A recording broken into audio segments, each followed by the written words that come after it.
Glória a Jesus. Você pode dar uma salva de palmas para o Senhor. Queria chamar aqui essa preciosa que nós amamos.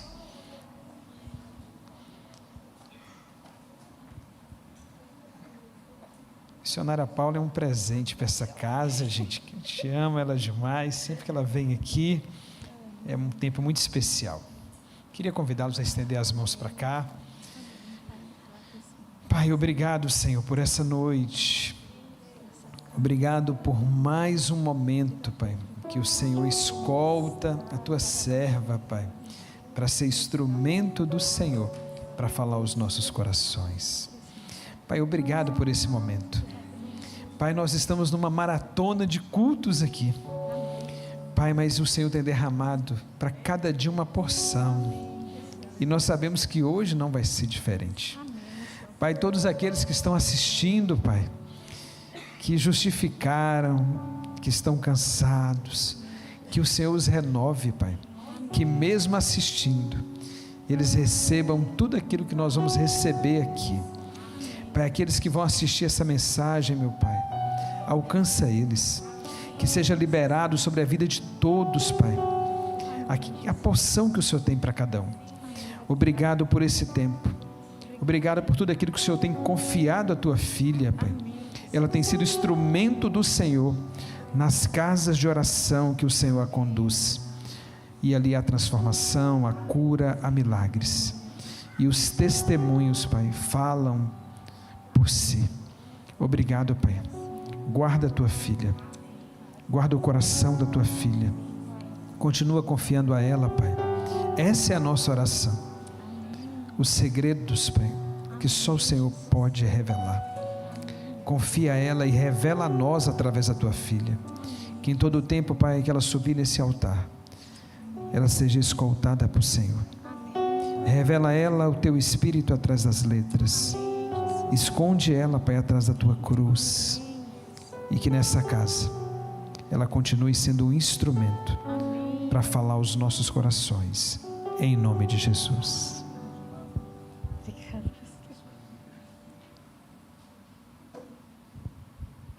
Amém. A paz do Senhor, igreja. É um privilégio,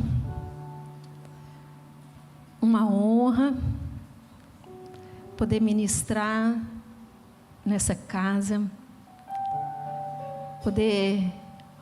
essa casa está em festividade, 7 anos, e para mim é uma alegria porque eu vi essa igreja nascer, tenho visto essa igreja crescer. Então, por isso, eu me alegro em estar aqui, porque faço parte dessa comunidade, faço parte da igreja, do corpo de Cristo. Então, para mim é um privilégio poder impartir com os irmãos nessa noite um texto que o Senhor tem ministrado ao meu coração, que é o texto que se encontra na primeira carta que o apóstolo Paulo escreve à igreja de Coríntios. 1 Coríntios, capítulo 2, do versos 1 ao 16. Eu confesso que tem textos na Bíblia que eles são tão impactantes, tão reveladores, que nos falta entendimento, mas principalmente nos falta autoridade para ministrar. E se tem uma coisa que eu, como ministra do Evangelho, me preocupo, é ministrar aquilo que me é revelado, ministrar aquilo que o Senhor me dá compreensão, mas o mais importante, aquilo que eu vivo diante do Senhor. E o Evangelho, esse Evangelho que se encontra, essa porção do Evangelho que se encontra nessa primeira carta ao Coríntios, é um texto que eu nunca ministrei. Mas desde que me foi feito o convite para ministrar nessa casa, nesses 7 anos, né, um ciclo completo, onde eu pude ver todo o crescimento. Uma igreja que eu sempre mencionei, uma igreja firmada nos 5 ministérios, né? Nada mais lindo do que ver o Senhor despertando a igreja mundial para se mover no profético. E essa igreja, para mover no profético, ela precisa de autoridade dos céus, porque é necessário trazer de volta o entendimento apostólico. Porque esse entendimento de uma igreja apostólica é a igreja que o Senhor conta para essa era da pós-modernidade. Uma igreja que vai movimentar na palavra, na unção, mas no poder de Deus. E essa porção que Paulo vai escrever em 1 Coríntios é um tema, é a radiografia da igreja em crise do século 21. Mas é característica da igreja primitiva, uma igreja apostólica. E é nisso que eu creio, e é nisso que eu quero declarar para todos nós nessa noite.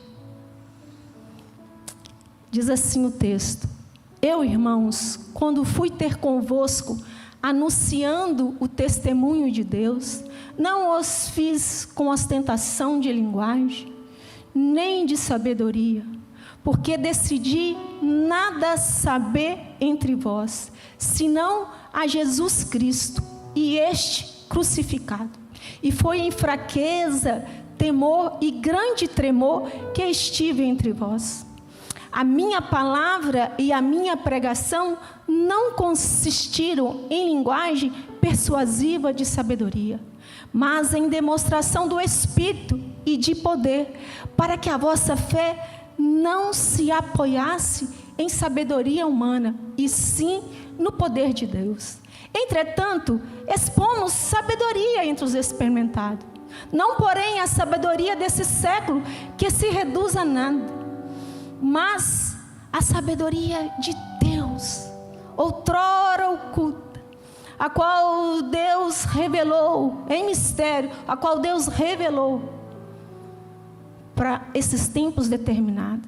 Sabedoria essa que nenhum dos poderosos deste século conheceu, porque se a tivesse conhecido, jamais teriam crucificado o Senhor da glória.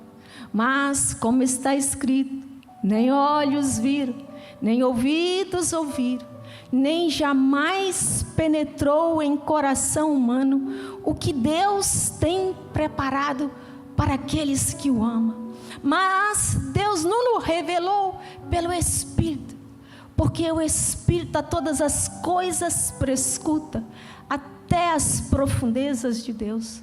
Porque qual dos homens sabe coisas do homem, senão pelo seu próprio Espírito que nele está? Assim também as coisas de Deus, ninguém as conhece, senão pelo próprio Espírito de Deus. Ora, nós não temos recebido o Espírito do mundo, mas sim o Espírito que vem de Deus, para que conhecemos o que por Deus nos foi dado gratuitamente. Disto também falamos, não em palavras ensinadas por sabedoria humana, mas ensinada pelo Espírito, conferindo coisas espirituais com espirituais. Ora, o homem natural não aceita as coisas do Espírito, porque eles são loucuras, e nem pode entendê-las, porque elas se discernem espiritualmente. Ora, o homem espiritual julga a todas as coisas, mas ele mesmo não é julgado por ninguém. Quem, pois, tem a mente do Senhor para que os possa o instruir? Nós, porém, temos a mente de Cristo. Vamos repetir esse outro versículo? Nós, porém, temos a mente de Cristo. Esse texto realmente é um texto Só quando a gente lê, a gente já consegue absorver algo muito impactante. Porque a própria palavra já se fala por si próprio. Paulo, ele foi o fundador dessa comunidade da igreja de Corinto. Paulo esteve nessa comunidade por 18 meses. E essa comunidade tinha todos os tipos de povos. Porque Corinto era uma das 4 cidades mais importantes do Império Romano. Primeiro Roma, depois Éfeso, depois Corinto e Antioquia. E Corinto era uma cidade portuária. Então, nessa comunidade tinha romanos, gregos, judeus, tinha mercadores que vieram do Oriente e escravos. E essa comunidade tinha essa multietnia. Povos muito ricos, gente pobre e até mesmo escravo. Gente com intelecto muito alto, gente com menos intelecto. E essa igreja começou a ter, como toda igreja, ter alguns conflitos. Ela começou tendo conflito partidário, divisão entre ela. Ela começou com muitos problemas imorais. Ela começou com aqueles fanáticos pelos dons, sem saber utilizá-los muito bem. Com os falsos mestres, com uma doutrina falácia sobre a ressurreição. E Paulo então vai escrever essa carta para fazer alguns ajustes nessa igreja de Corinto. Mas Paulo também encontra algumas resistências na igreja de Corinto. E uma delas é que a cidade de Corinto era a capital da filosofia. Muita gente acha que é Atenas, mas quando a gente estuda a história do mundo antigo, Corinto era a capital da filosofia. Então, aqueles gregos que por lá viviam eram obcecados pela sabedoria humana. E eles adoravam a boa oratória. Porém, esses mesmos gregos que eram amantes da boa oratória e dos grandes filósofos como Platão, Sócrates, Aristóteles, era um povo muito imoral, devasso e profano. Esse é o primeiro ponto que Paulo vai encontrar na igreja de Corinto. Por outro lado, havia uma comunidade judia que se reunia na sinagoga e que para eles ali o evangelho não era muito bem-vindo. O próprio Paulo vai falar que para os judeus a mensagem da cruz era um escândalo. Era inaceitável. E para os filósofos, uma loucura. E Paulo chega com uma mensagem que vai debater tanto com os filósofos quanto com os judeus. Mas Paulo também vai encontrar alguns conflitos nessa cidade, na comunidade de Corinto. Porque muito além dessa divergência cultural, há também uma divergência agora, porque muitos naquela comunidade estavam pondo em risco, em julgamento, o seu apostolado, querendo tirar a autoridade de Paulo como apóstolo. Porque nesse inteirinho chegou Apolo,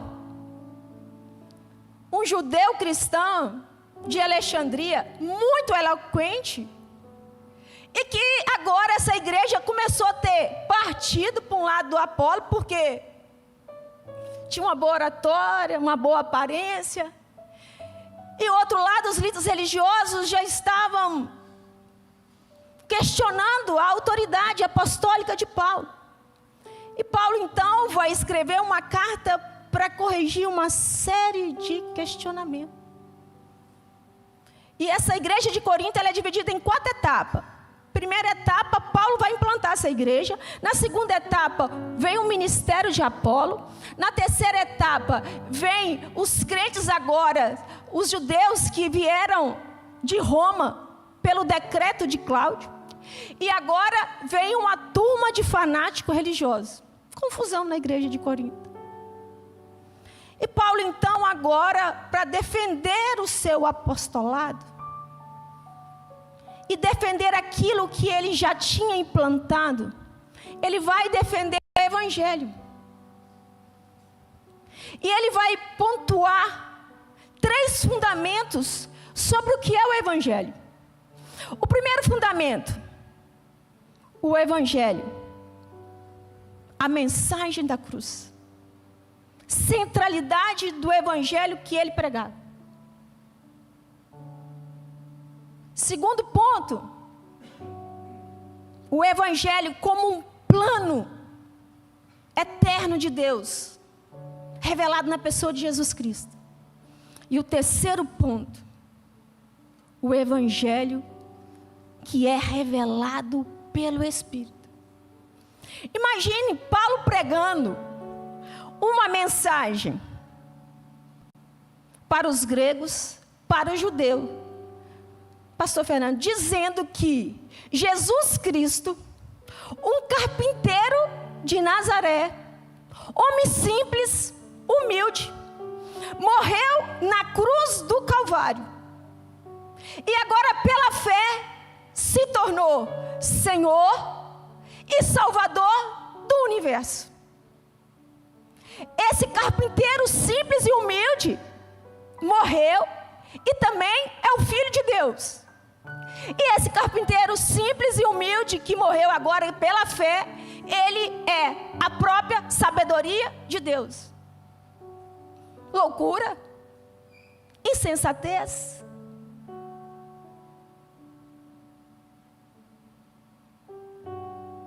Para uma turma que gostava de filosofia e um que era inaceitável que o Messias dele vieram como carpinteiro humilde que não, o nosso Senhor, ele vem como rei para quebrar todo o jugo do Império Romano. Não, isso é inaceitável. E Paulo chega falando a centralidade do evangelho. E ele começa: eu, irmãos, quando fui ter convosco, anunciando-vos o testemunho de Deus, não o fiz com ostentação de linguagem ou de sabedoria, porque decidi nada saber entre vós. Aí ele fala, senão a Jesus Cristo, afirmando a mensagem da cruz, e este crucificado. Imagina. Só que o mais interessante, quando ele expõe isso, é no capítulo 3, que é no versículo 3, que ele vai falar assim, olha, a minha palavra e a minha pregação não consistiram em linguagem persuasiva de sabedoria, mas em demonstração do Espírito e de poder.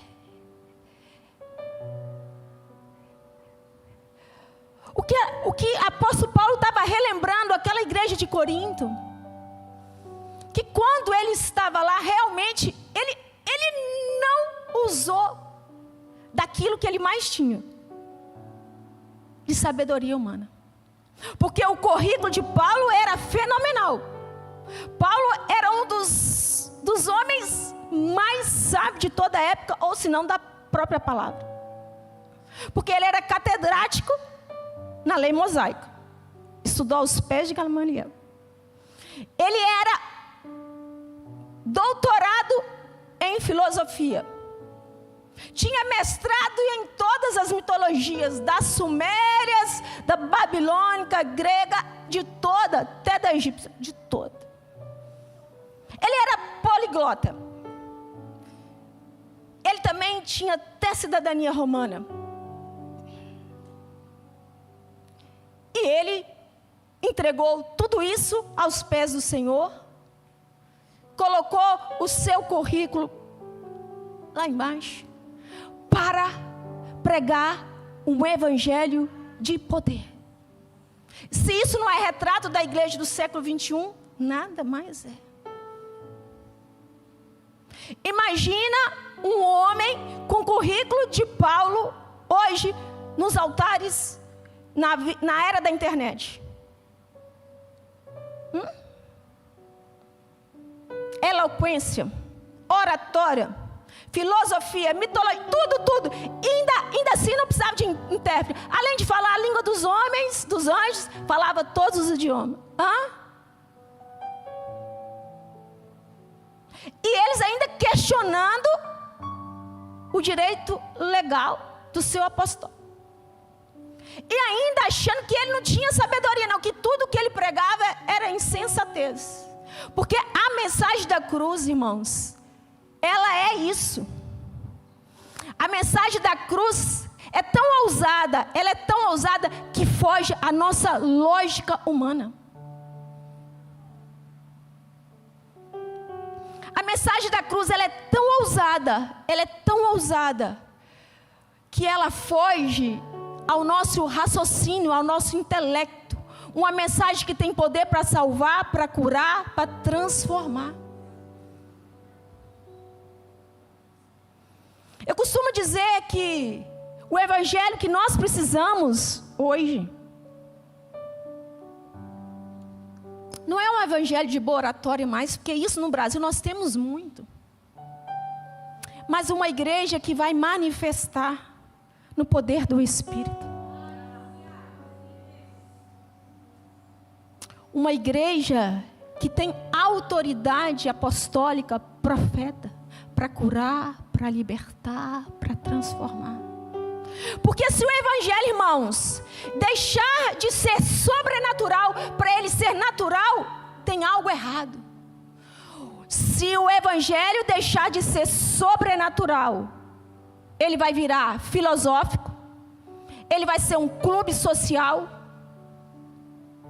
ele vai ser um entretenimento, mas, além de tudo, ele vai se tornar insípido, sem sabor. Irmãos, eu convido a vocês ir a alguma igreja, e assistir, uma igreja pastoral, e assistir um culto litúrgico, para você ver que tristeza.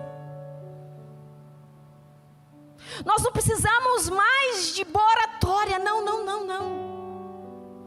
A igreja do Senhor precisa ser uma igreja que anda manifestando no poder do sobrenatural. É esse que é o evangelho. O evangelho não mudou, porém ele ficou como a da igreja de Corinto, híbrido. O quê? Eles não queriam somente o evangelho, eles queriam o evangelho e algo mais. O evangelho como se fosse hoje uma pitada de modernidade. Luzes, som, fotógrafos, eloquência. Hoje os grandes plays vão subindo para ministrar, levam 6 cameramen, fala 6 palavras de efeito, faz os cortes, prega e a igreja toda segue aqui. Muita gente falando de Jesus sem nunca ter escutado a sua voz. Muita gente falando de Jesus sem autoridade. Muita gente falando de Jesus como algo a mais. E a igreja doente, a igreja sem manifestar naquilo que o Senhor confiou à igreja.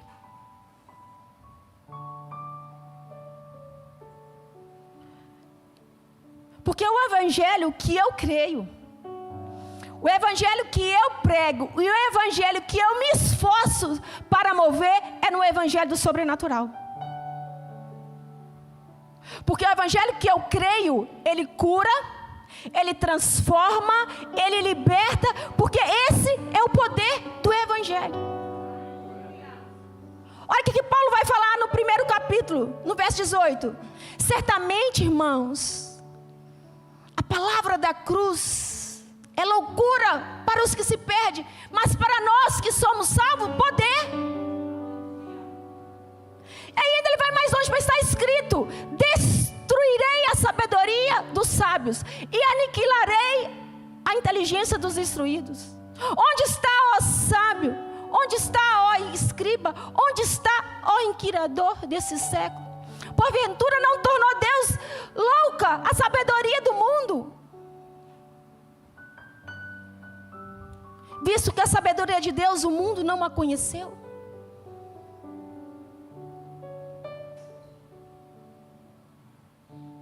O mundo não o conheceu. E o apóstolo Paulo vai falar assim: olha, os gregos, os judeus pedem sinais, os gregos querem sabedoria. Não, nós pregamos a Cristo crucificado, poder de Deus. Porque o que mais impacta esse evangelho, que esse evangelho, ele é um plano eterno de Deus. Paulo falando, ó, entretanto, no versículo 5, entretanto, expomos sabedoria entre os experimentados.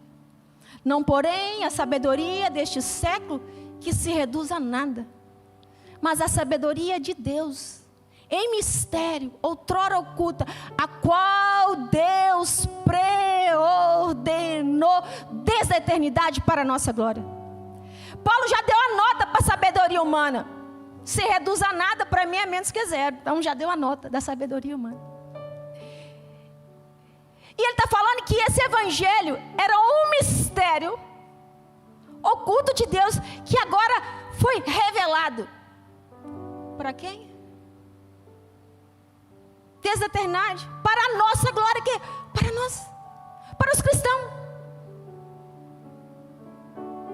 E ele vai falar que esse evangelho, ele é tão esplêndido, porque é um plano eterno de Deus, que ele vai, um dos versículos, acho que mais cérebro da Bíblia. Aí ele vai falar: a sabedoria é essa que nenhum dos poderosos dessa época a conheceu. Porque se tivesse conhecido, jamais teriam crucificado o Senhor da glória. Mas, como está escrito, nem olhos viram, nem ouvidos ouviram, nem jamais penetrou em coração humano o que Deus tem preparado para aqueles que o amam. O que Paulo está falando? Gente, tanto a sabedoria desse mundo, ninguém conheceu o que Jesus carregava. As autoridades romanas e as autoridades judias, tudo estava no mesmo pacote da crucificação de Cristo.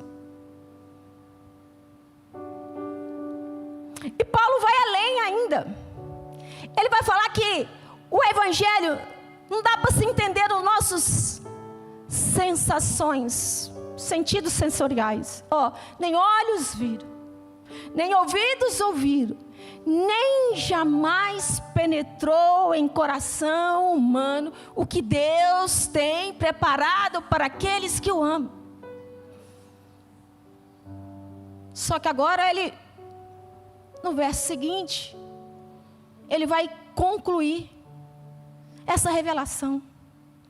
E isso que nos deixa cristão impactado. Mas Deus nos revelou pelo Espírito, porque o Espírito a todas as coisas prescruta, até as profundezas de Deus. Ele fala assim: olha, esse mistério, essa sabedoria, que antes era oculta, que antes era um plano eterno, agora foi manifesto a nós, e eu e você podemos viver tudo isso na plenitude do Espírito Santo. Olha, para o homem natural, aquilo que os olhos não viram mesmo, aquilo que os ouvidos nunca ouviram, aquilo que jamais penetrou em coração humano, mas para aqueles que o amam, para aqueles agora que são nascidos de novo, Deus já revelou pelo Espírito.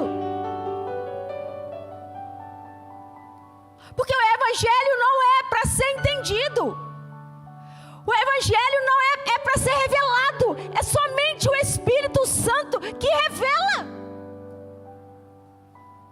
Oh, irmãos, pode ser Platão, com os olhos naturais, que não vai conseguir entender. Jô Soares sabia a Bíblia toda, mas na razão humana, homem nenhum vai conseguir entender o poder de Deus. Porque o Evangelho é simples, o Evangelho é renúncia, o Evangelho é entrega, o Evangelho é manifestação do poder a um coração rendido, um coração contrido, um coração quebrantado. O Evangelho não é pela nossa lógica humana, porque senão vai virar loucura, fanatismo. Nós não andamos no fanatismo religioso. Não. O Evangelho é revelado.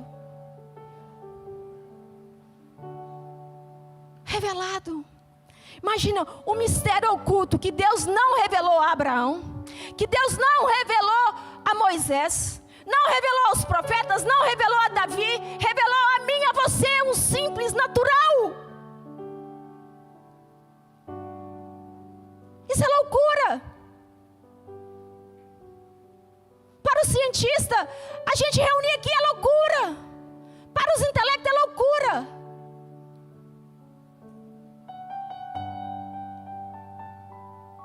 Mas ele precisa, para ser loucura, ele precisa ser sobrenatural. E Paulo vai falar: qual dos homens sabe as coisas do homem, senão pelo próprio Espírito que nele está?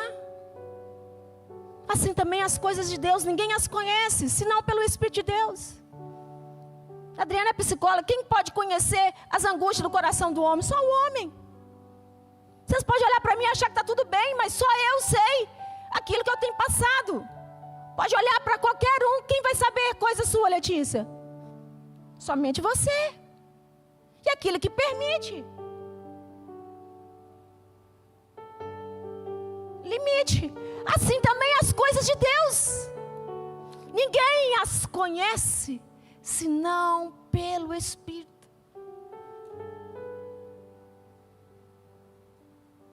Paulo vai falar: ora, nós não temos o Espírito do mundo, irmãos. Nós temos o Espírito de Deus, para que conhecemos o que por Deus nos foi dado gratuitamente. Você tem noção do que você recebeu? Você tem noção do que a igreja carrega?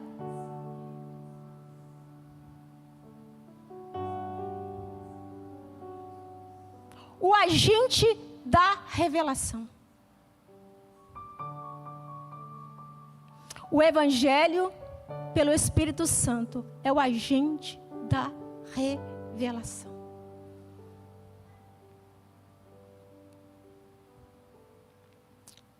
O Espírito Santo, ele ainda continua ensinando. O Espírito Santo ainda continua movendo num coração contrito e quebrantado. O Espírito Santo continua libertando, continua restaurando, continua curando. Porque o Espírito Santo é poder de Deus para revelar o que nos foi dado gratuitamente. É isso que nós precisamos como igreja que está fazendo 7 anos, uma igreja que já se torna madura. É uma igreja que precisa mover no sobrenatural desde a entrada do louvor, em cada palavra. A igreja precisa, a Orvalho nasceu com o intuito de carregar uma mensagem de poder. A Orvalho nasceu com o intuito de uma mensagem que move no sobrenatural. Deus conta com essa igreja Orvalho para mover aquilo que outras igrejas não estão movendo. Mas o pastor Fernando não pode fazer isso sozinho. Não depende só do louvor. Que bom que essa casa tem um louvor estonteante. Não depende só das irmãs que ora. É um todo, porque é o corpo de Cristo. É o corpo de Cristo rendido aos pés do evangelho do sobrenatural. Uma igreja que possa impactar governador Valadares, impactar o mundo. Porque senão ela se torna como tantas outras, insípida, sem sabor. E uma pergunta só para sua reflexão: quantas pessoas você conhece? Nós não estamos falando de fora para você trazer para a igreja, não. Eu nem quero falar desse número.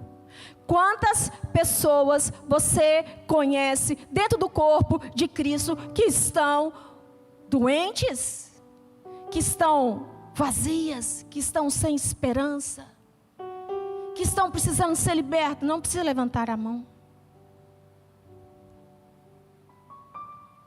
Se nós não entendermos o nosso papel como igreja do Senhor,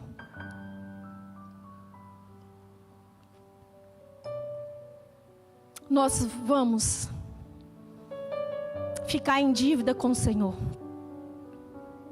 O Senhor te resgatou do império das trevas e transportou para o reino do Filho do seu amor, não somente para você sentar em um banco de cadeira. O Senhor nos salvou, mas Ele também é aquele que quer nos transformar, curar, para que o nome dEle seja glorificado através da nossa vida. Uma igreja que tem esse comprometimento com o corpo de Cristo. Não em partidário. Eu sou de Apolo, eu sou de Paulo. Não. Uma igreja sem facção, sem inveja, sem ciúmes. Porque isso é uma mentalidade caída, irmãos. Porque o grupo de louvor tocou no aniversário da igreja e eu não toquei, irmãos. Vai chegar a sua vez, eu garanto a você. Porque o pastor Fernando deu oportunidade na tarde da bênção para não sei quem e ainda não deu para mim. Irmãos, com certeza vai chegar a sua vez. Porque o irmão da igreja não me olhou direito. Irmãos, pode ser que ele não esteja num dia bom, você também vai passar por isso. Porque a igreja não é um lugar perfeito. Você acha que Paulo não tinha as divergências dele com Apolo, não? Paulo, ele está em Éfeso, Apolo está em Éfeso, Paulo chega em Éfeso e pergunta: vocês conhecem o Espírito Santo? Aí ele: não, nunca vimos falar disso aqui não. E Apolo no comando. Nem quem vocês foram batizados então? Só no batismo de João. Paulo teve que ensinar aquilo do zero. Tá. Agora é o contrário. Paulo sai de Corinto e vai para Éfeso. E Apolo sai de Éfeso e chega em Corinto. Apolo tinha acabado de ter um encontro com o Espírito Santo, que até então pregava só na eloquência, só no poder, só na boa oratória, porque ele era de Alexandria. O próprio nome já é grego, nem judeu é. E Paulo, olha a maturidade de um líder espiritual. Paulo não teve as suas divergências com ele. Paulo potencializou o legado dele. Para quê?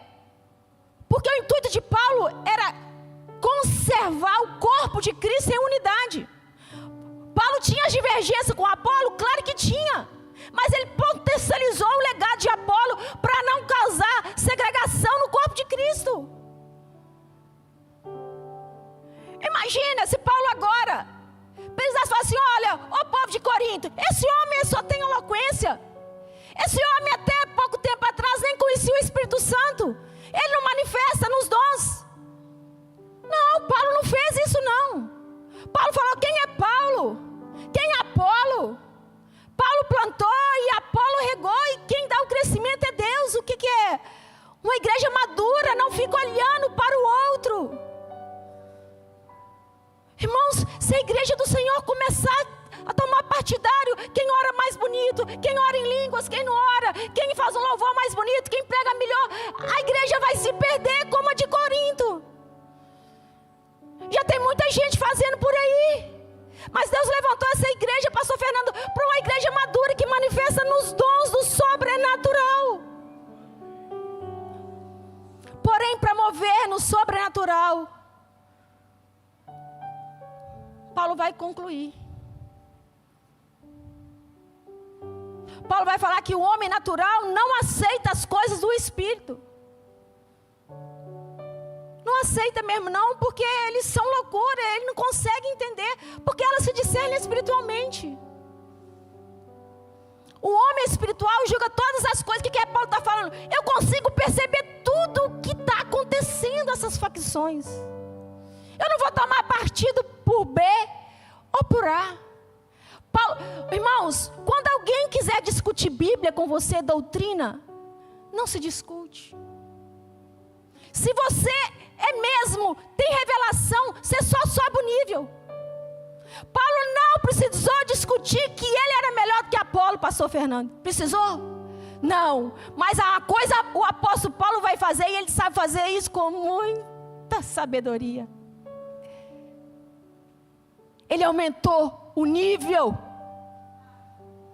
Ele vai falar assim: olha, eu não fiz com ostentação de linguagem, eu não fiz com sabedoria humana, tudo que eu fiz foi em demonstração de poder. Outra coisa, quando você lê a história de Paulo, narrada por Lucas, você vai ver que nem em Corinto ele queria ficar.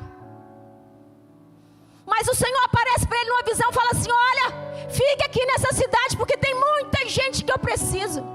E fique aqui, porque nenhum mal vai te acontecer. Porque por Paulo mesmo, nem ali ele tinha ficado. Ele ficou por amor ao Evangelho. E ele decidiu nada saber entre aqueles eloquentes, principalmente até Apolo. Porque ele não estava para discutir lógica humana. Ele estava para discutir o poder de Deus.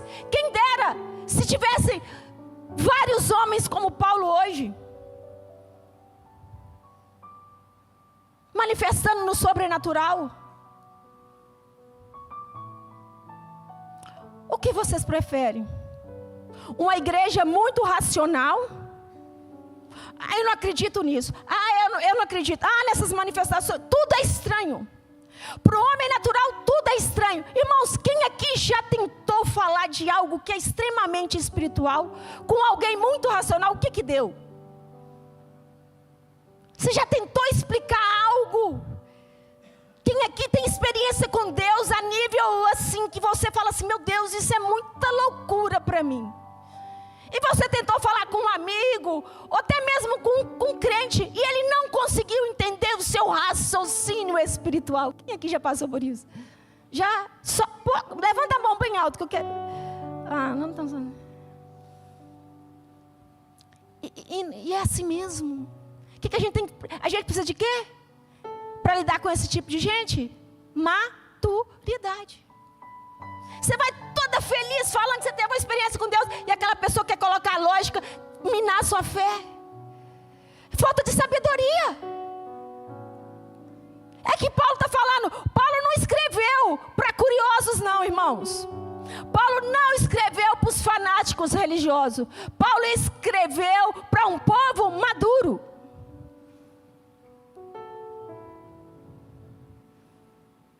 E para concluir, Paulo vai falar: irmãos,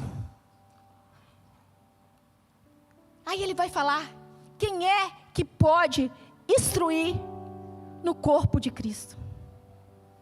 Que isso sirva de lição, porque dentro do corpo de Cristo, irmão, eu vou falar, é tanta falta de sabedoria. Você quer pedir conselho que uma pessoa que está rasa vai prestar? Não vai prestar. Você tem um sonho profético que você vai contar para uma pessoa que nem discernimento tem. Você tem uma experiência, está com crise nas emoções, vai achar que é um diálogo com uma amiga que vai resolver, não é. Precisa de direcionamento espiritual, vai conversar com o vizinho da cadeira, não vai dar certo. E Paulo, para amarrar tudo aquilo que ele falou, ele vai falar: pois quem entre vós tem a mente do Senhor? Deixou um ponto de interrogação. Imagina a igreja de Corinto agora, muda, calada. Agora ela ficou louca, insensata mesmo. Aí ele vai falar: quem, pois, entre vós tem a mente do Senhor, para que possa o instruir? Mas eu gosto de Paulo. Para ele não falar que era ele, né, para não ficar muito feio, né, pastor Fernando? Ele vai falar: nós, porém, temos a mente de Cristo. E eu volto à pergunta: é com qualquer um que você pode ser instruído? Irmão, se você quiser ser instruído na matemática, você vai procurar um professor de matemática. Se você quer ser instruído na advocacia, você vai procurar uma faculdade, aí tem uns mestres aí. Se você quer na música, vai procurar o maestro Daniel.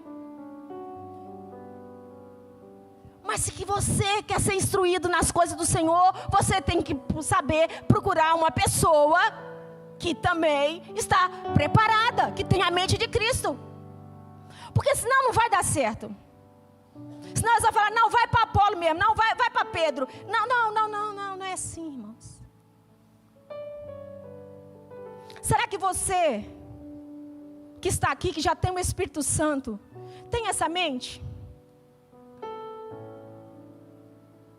Para instruir outros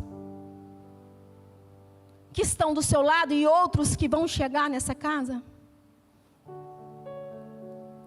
Você está preparada para instruir, não no seu raciocínio, não na sua lógica humana, mas com a mente de Cristo? A ser efetivo no problema?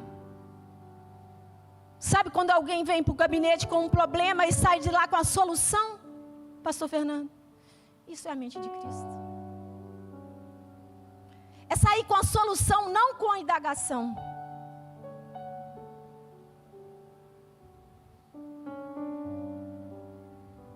Será que você... Isso não é para o pastor, isso é para a igreja. Será que nós, eu me incluo nessa, eu, Ana Paula Esteves Ferreira, que já fui alcançada pelo amor, por esse evangelho da cruz, que parece loucura, até hoje é um pouco loucura mesmo. Será que eu estou preparado? Não para a mensagem do público, que isso... Mas no discipulado, para ajudar vidas. Será que eu, Ana Paula, tenho essa mente de Cristo para ser efetivo em cada situação, em cada problema? Será que você, Camila, tem essa mente de Cristo para instruir sua casa, seus filhos? Saber o problema, o que está por detrás do problema? Será, Adriana, que dentro do seu consultório você está com a mente de Cristo para solucionar todas as indagações de uma alma fragmentada? Nasci, Ana Clara, Raquel, Letícia, os mestres aqui, né? Toda a igreja, Santuza, Rodrigues, pastor Marcelo, pastor Jorge, essa igreja, Ana Paula. Será? O Espírito, irmãos, e eu concluo, o Espírito continua operando. O Espírito Santo continua nos dando, querendo nos dar uma mente de Cristo. Essa sabedoria que era oculta. Mas o Espírito, ele só é revelado no secreto, na oração, na redenção. Muita gente querendo o Espírito como isso fosse fast food. Ligou, chamou a mente de Cristo. Não. Irmãos, isso leva tempo. Isso leva tempo. Isso demanda esforço. Mesmo que não seja mérito, mas a revelação é só no secreto, é só no oculto. É só na rendição. O Espírito continua operando. O Espírito quer nos dar essa mente mestre, acessível. E Paulo está falando, isso não é simbólico, isso não é poético, isso é realidade espiritual, acessível. A mente de Cristo é uma mente acessível. Porém, essa mente de Cristo é uma sincronia entre aquilo que eu falo, aquilo que eu penso, aquilo que eu ajo. É uma mente que olha para o mais fraco, não julga. É uma mente que consegue discernir a situação daquela pessoa sem machucar.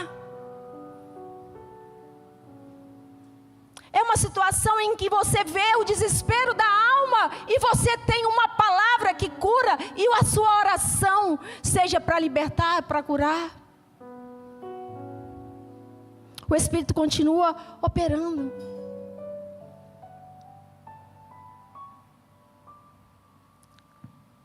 O problema é que nós queremos muita revelação e pouca entrega.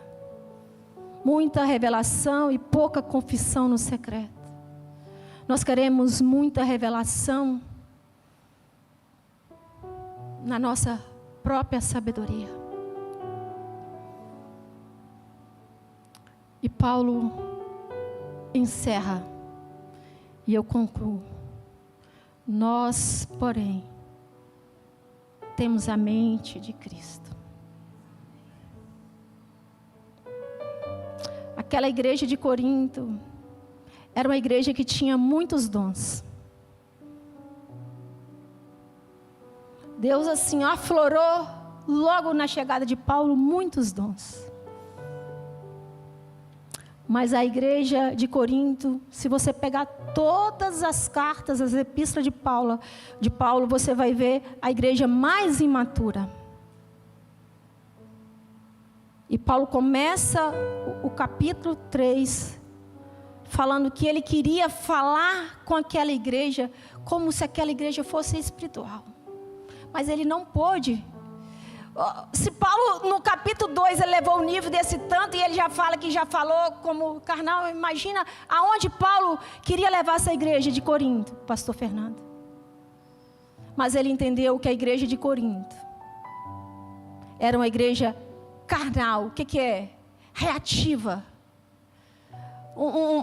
Uma mente tão aquém daquilo que ele tinha. E ele fala, irmãos, eu quis falar com vocês em outro nível, mas vocês não estão preparados, vocês são muito carnais. E o Espírito Santo de Deus está aqui nessa noite para trazer uma mensagem ao nosso coração, à igreja do Senhor, que está espalhada nessa face da terra para mover no sobrenatural. Você, hoje, que já tem o Espírito Santo, já chegou a ser regenerado a ponto de ter a mente do Senhor? Quiser ficar de pé, coloca a mão no seu coração. Eu quero encerrar com a oração. Equipe de louvor, se quiser vir aqui.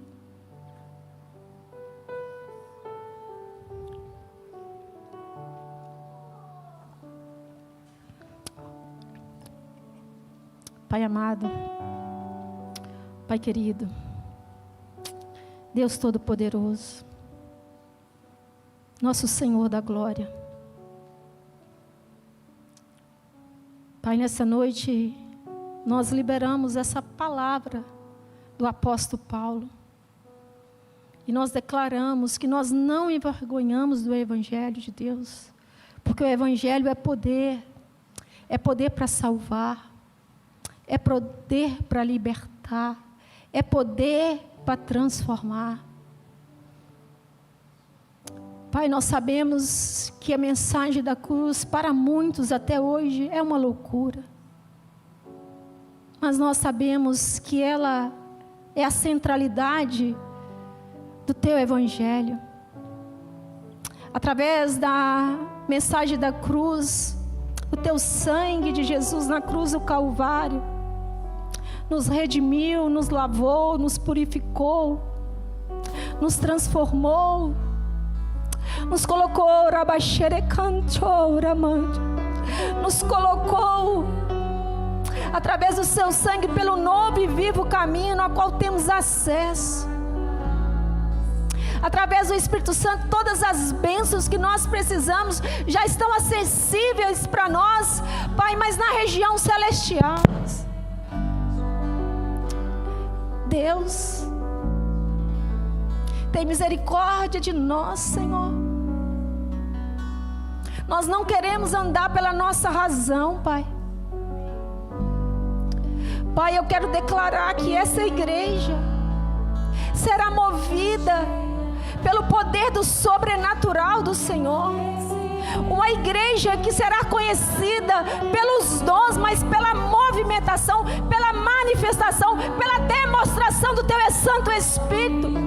Uma igreja onde vai começar a acontecer curas, milagres, sobrenaturais, transformação, libertação de cativeiro. Uma igreja onde que muitos vão ter a mente de Cristo para acessar as profundezas de Deus. Aquilo que Deus não revelou a cientista, aquilo que Deus não revelou à inteligência artificial, é o que Deus tem para os filhos, aqueles que amam, aqueles que têm o coração contrito e quebrantado. Uma igreja, uma igreja que tem a mente de Cristo para instruir os mais fracos. Ah, Deus, é nesse evangelho que vivemos, é nesse evangelho que nos movemos, é nesse evangelho que nós existimos. A Tua palavra é verdade absoluta. A Tua palavra não volta vazia, Pai, antes fará aquilo que lhe apraz e prosperará para aquilo que o Senhor já designou. Pai, eu oro para que Teu Santo Espírito possa mover cada coração nessa noite. Eu quero declarar um novo tempo, uma nova estação para essa casa. Vai curando cada coração contrito, sedento de Ti, Pai. Pai, que nesse altar seja um altar aonde o pastor, os pastores, os louvoristas, os levitas dessa casa irão manifestar no sobrenatural do Senhor. Guarda a vida, Pai, do pastor Fernando, guarda esse ministério, guarda a casa do Teu filho, guarda essa igreja, Deus. Pai, muito obrigado, Deus, por tudo aquilo que o Senhor irá realizar nessa casa. Pai, eu quero declarar que Teu Santo Espírito possa manifestar. E aonde tiver um coração sedento e contrito, seja visitado nessa noite. Deus, quebra as cadeias, quebra as fortalezas da mente. Deus, vai tirando toda a lógica humana. Espírito Santo vai trazendo revelação. Vai trazendo um novo entendimento. Vai trazendo um novo tempo. Deus vai manifestando os Seus dons nessa casa. Batiza com Teu Santo Espírito. Dons, sinais e maravilhas. Dons de profecia para essa casa. Palavra de sabedoria. Palavra de conhecimento. Aleluia, Senhor. Deus Todo-Poderoso. Assim nós cremos no Teu mover do sobrenatural. Pai, assim eu oro e agradeço o Senhor, Pai, por essa igreja, em nome de Jesus. Amém. Pastor Fernando.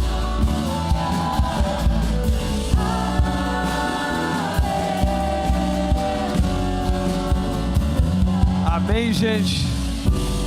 Glória a Jesus por essa palavra. Ela fique nos nossos corações em nome de Jesus. Todos convidados, sábado, 21 horas, amém? Nós vamos ter 3 ministrações aqui, haverá lanche, então vem para cá para a gente ter um tempo de adoração profunda aqui em nome de Jesus. E domingo, irmãos, vai ter algo muito especial aqui, 6:30 da tarde, vamos estar todos aqui. Que você tenha um restante de semana abençoado, de paz, que o Senhor te conduza, te escolte, que o Senhor te livre do homem e da mulher enganosa. Pai, guarda a missionária Paula, obrigado por essa palavra que o Senhor confiou ao coração dela. Nós recebemos, Pai, em nome de Jesus. Obrigado, Senhor, por esse tempo. Que o grande amor de Deus, a graça do nosso Senhor Jesus Cristo e as duas consolações do Espírito Santo seja com cada um de vós e com todo o povo de Deus, espalhado sobre a face da terra. E todos dizem: Deus abençoe a todos, até sábado.